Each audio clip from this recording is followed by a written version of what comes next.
UB Venkatesh sir, ಅವಕಾಶಕ್ಕೆ ಧನ್ಯವಾದಗಳು.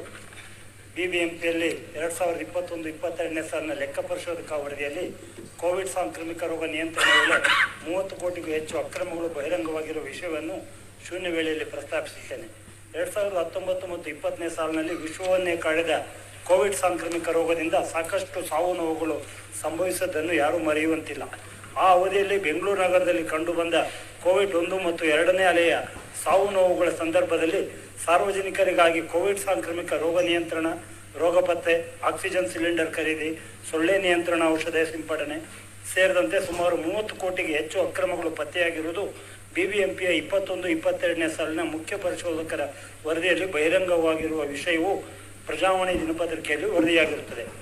Covid ನಿಯಂತ್ರಣದ ವೆಚ್ಚ, ಬಿಲ್ ಪಾವತಿಗಳಲ್ಲಿ ದರ ವ್ಯತ್ಯಾಸ, RT-PCR ಪರೀಕ್ಷೆಗಳಲ್ಲಿ 22.57 ಕೋಟಿ ಅಕ್ರಮ, ಮಾನವ ಸಂಪನ್ಮೂಲ ಒದಗಿಸುವುದರಲ್ಲಿ 2.7 ಕೋಟಿ ಅಕ್ರಮ, ಖಾಸಗಿ ಆಂಬ್ಯುಲೆನ್ಸ್ಗಳ ನಿಯೋಜನೆ ಮತ್ತು ಹಣ ಪಾವತಿಯಲ್ಲಿ 24.7 ಲಕ್ಷ ಅಕ್ರಮ, ಮೆಡಿಕಲ್ ಡಯಾಗ್ನೋಸ್ಟಿಕ್ ಅಂಕಿಅಂಶಗಳಲ್ಲಿ 63.65 ಲಕ್ಷ ಅಕ್ರಮ, ಮೆಟರ್ನಿಟಿ ಹೋಮ್ಗಳಿಗೆ ಗ್ಯಾಸ್ ಪೈಪ್ ಲೈನ್ ಸಿಸ್ಟಮ್ ಅಳವಡಿಕೆಯಲ್ಲಿ 2.53 ಕೋಟಿ ಅಕ್ರಮ, ಸೊಳ್ಳೆ ನಿಯಂತ್ರಣದ ಔಷಧ ಸಿಂಪಡಣೆ ಗುತ್ತಿಗೆ ಬಿಲ್ನಲ್ಲಿ 1.81 ಕೋಟಿ ಅಕ್ರಮ.